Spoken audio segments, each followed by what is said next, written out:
Lecture de la première lettre de Saint Pierre apôtre. Bien-aimés, vous le savez, ce n'est pas par des biens corruptibles, l'argent ou l'or, que vous avez été rachetés de la conduite superficielle héritée de vos pères.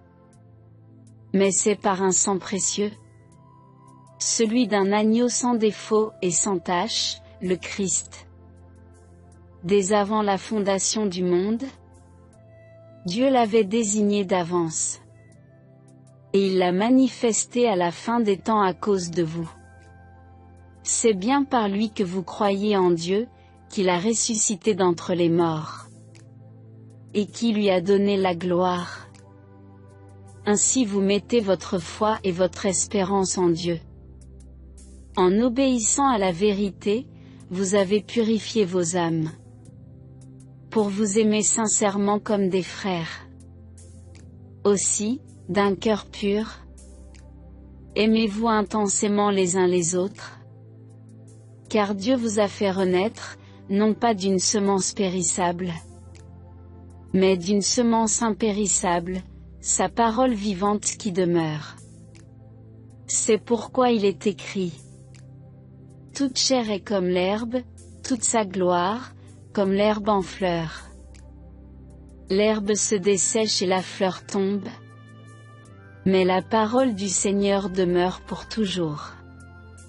Or, cette parole est celle de la bonne nouvelle qui vous a été annoncée. Parole du Seigneur.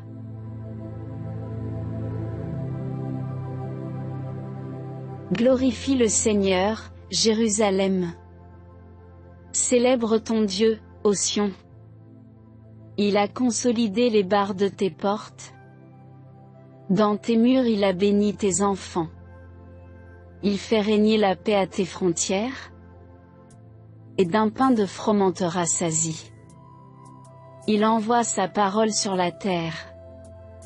Rapide, son verbe la parcourt. Il révèle sa parole à Jacob. Ses volontés et ses lois à Israël. Pas un peuple qu'il ait ainsi traité. Nul autre n'a connu ses volontés.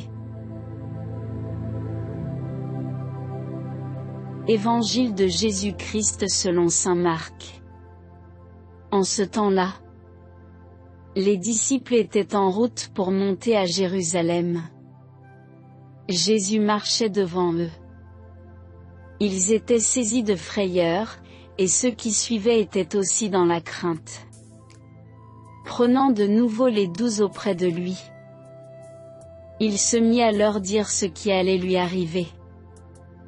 Voici que nous montons à Jérusalem. Le Fils de l'homme sera livré aux grands prêtres et aux scribes. Ils le condamneront à mort. Ils le livreront aux nations païennes, qui se moqueront de lui, cracheront sur lui, le flagelleront et le tueront. Et 3 jours après, il ressuscitera. Alors, Jacques et Jean, les fils de Zébédée, s'approchent de Jésus et lui disent: Maître, ce que nous allons te demander, nous voudrions que tu le fasses pour nous. Il leur dit: Que voulez-vous que je fasse pour vous? Ils lui répondirent: Donne-nous de siéger, l'un à ta droite et l'autre à ta gauche, dans ta gloire. Jésus leur dit: Vous ne savez pas ce que vous demandez. Pouvez-vous boire la coupe que je vais boire? Être baptisé du baptême dans lequel je vais être plongé? Ils lui dirent: Nous le pouvons. Jésus leur dit: La coupe que je vais boire, vous la boirez. Et vous serez baptisés du baptême dans lequel je vais être plongé. Quant à siéger à ma droite ou à ma gauche, ce n'est pas à moi de l'accorder. Il y a ceux pour qui cela est préparé. Les 10 autres, qui avaient entendu, se mirent à s'indigner contre Jacques et Jean. Jésus les appela et leur dit: Vous le savez. Ceux que l'on regarde comme chefs des nations. Les commandants maîtres. Les grands leur font sentir leur pouvoir. Parmi vous, il ne doit pas en être ainsi. Celui qui veut devenir grand parmi vous sera votre serviteur. Celui qui veut être parmi vous le premier sera l'esclave de tous. Car le Fils de l'homme n'est pas venu pour être servi, mais pour servir, et donner sa vie en rançon pour la multitude. Acclamons la parole de Dieu.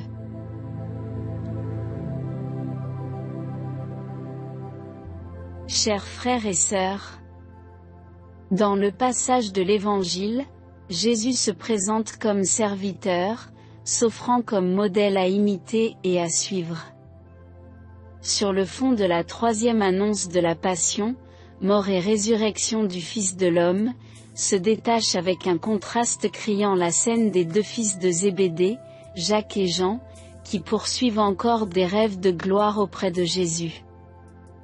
Ils lui demandèrent, « Accorde-nous, de siéger, l'un à ta droite et l'autre à ta gauche, dans ta gloire. » La réponse de Jésus est immédiate et sa question inattendue, « Vous ne savez pas ce que vous demandez.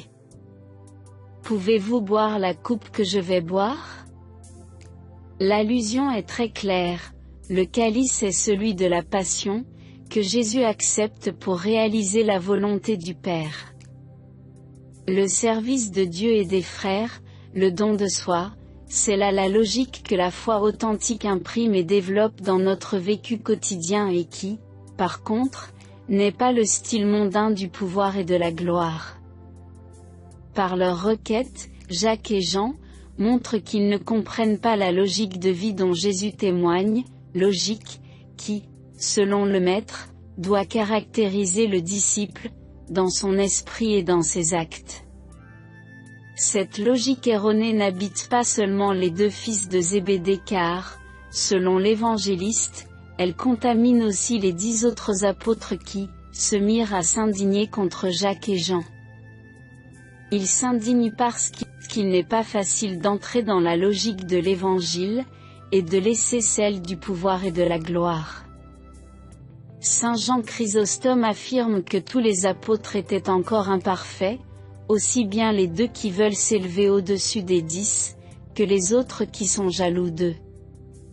Et, en commentant les passages parallèles dans l'Évangile selon Luc, Saint Cyril d'Alexandrie ajoute, « Les disciples étaient tombés dans la faiblesse humaine, et discutaient entre eux sur qui était le chef et supérieur aux autres. » Cet épisode permet à Jésus de s'adresser à tous les disciples et de les appeler à lui, presque pour les serrer contre lui, pour former comme un corps unique et indivisible avec lui, et indiquer quelle est la voie pour parvenir à la vraie gloire, celle de Dieu. Vous savez que ceux qu'on regarde comme les chefs des nations, dominent sur elles en maîtres, et que les grands leur font sentir leur pouvoir. Il ne doit pas en être ainsi parmi vous, au contraire, celui qui voudra devenir grand parmi vous, sera votre serviteur, et celui qui voudra être le premier parmi vous, sera l'esclave de tous. Domination et service, égoïsme et altruisme, possession et don, intérêt et gratuité, ces logiques profondément opposées, se confrontent à toute époque et en tout lieu. Il n'y a aucun doute sur la voie choisie par Jésus, il ne se limite pas à l'indiquer par ses paroles aux disciples de l'époque et d'aujourd'hui, il la vit aussi dans sa propre chair. Il explique en effet, aussi bien, le Fils de l'homme lui-même, n'est pas venu pour être servi, mais pour servir et donner sa vie en rançon pour une multitude.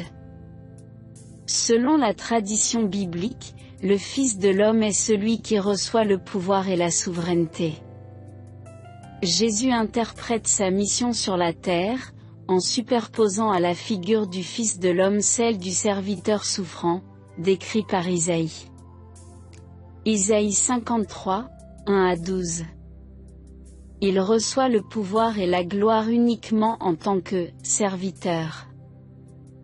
Mais il est serviteur dans la mesure où il prend sur lui le destin de souffrance et de péché de toute l'humanité.